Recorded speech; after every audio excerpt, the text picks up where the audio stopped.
Got quite a few things to say about this next artist at number 35, Lil Red Corvette by Prince. Lil Red Corvette, baby, you move much too fast. Got that V8 engine just roaring down the freeway. Got to bring it down a couple of gears.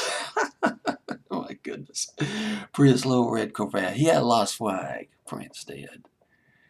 And yeah, according to Slate.com, and it does come through in this song, there is a vulnerability that doesn't seem to be typical of Prince in this record.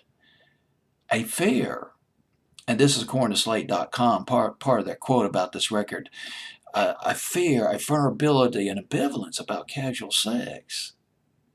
That maybe things are just moving a little bit too fast, maybe a little bit too far. Let's slow things down just a little bit, do a little rewind. Let's make this relationship last a little bit longer than just a one-night stand. Something like that. Prince, his first record, Soft and Wet, back in 1978. Well, his first charted record went to number 92, 94 on Billboard's Hot 100. Ooh, with a title like that, the radio stations would play that, not Soft and Wet. The program director would look at the title of that song and say, we're not playing that. Oh no. Baptist church are gonna come down on us if we play that. But I tell you about this record though, and this is kind of a preview of Prince. This record, Soft and Wet, is funky. He's got that funk, man. He is obviously influenced by Parliament, influenced to some extent by James Brown, but that falsetto, his falsetto. And I'm trying to think of some other songs. He redid a Stylistics record in the 90s, Bet You By Golly Wow. But before that, he had that falsetto that was, it's almost like he was paying homage to Russell Tompkins of the Stylistics, the lead singer of the Stylistics, who had this amazing, probably the most amazing falsetto I've ever heard. Russell Tompkins Jr., or just Russell Tompkins of the Stylistics. And his voice would hit a low register at times, Prince. He would sound like Sly Stone, aping Sly Stone of Sly and the Family Stone. And it's one of his finest moments, I thought. Prince, Purple Rain. He was blasting Hendrix when he did Let's Go Crazy, that guitar solo at the end. A master blaster, fairy guitar solo at the end of that record, Let's Go Crazy. And he did it with, it was so self-assured, almost cocky, but that cockiness well deserved. It was amazing. Amazing player, guitar player. Get back on that funk with Kiss, a little bit of psychedelic with Raspberry Beret in 1985, and there was Alphabet Street in 1988, Sign of the Times, sort of a, I guess, a social commentary back in 1987, and there was oh gosh, was it Hot Thing back in 1988? Something like that. And Arms of Orion, 1989. Prince, a very versatile guy. Very popular in the 80s, but kind of started falling off the charts big time in the 90s, by the mid-90s. But let's get to Lil Red Corvette, written in the key of D flat major for you music majors out there. 123, 124 beats per minute. Prince's vocal range from A flat 2 to A flat 5 or A flat 5th. Now, here's how this song came about. Well, first off, Lisa Coleman sang backup. Remember Wendy and Lisa? Wendy Melvoin? I might have mispronounced her last name.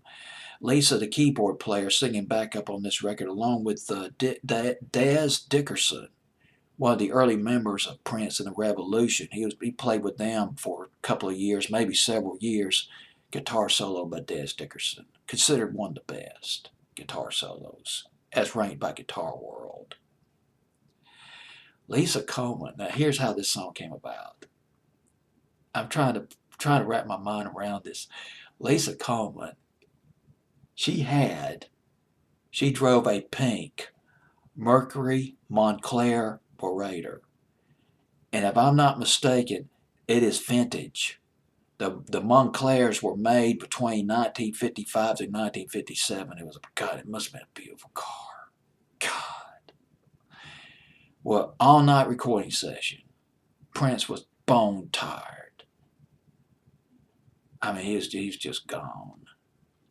He went inside Lisa Coleman's, Pink, Mercury, Montclair, Orator, and he started dozing off.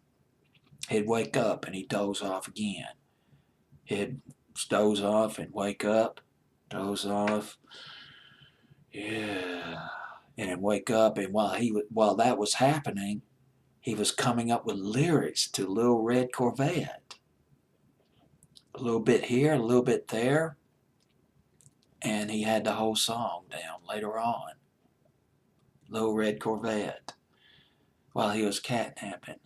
That's pretty interesting because think about this, about those creative impulses, the bridge from the subconscious to the conscious mind. Sometimes it becomes more well developed, that bridge, when you're in a state between being fast asleep and awake. You're just kind of when you're dozing off, when you're just kind of chilling out big time.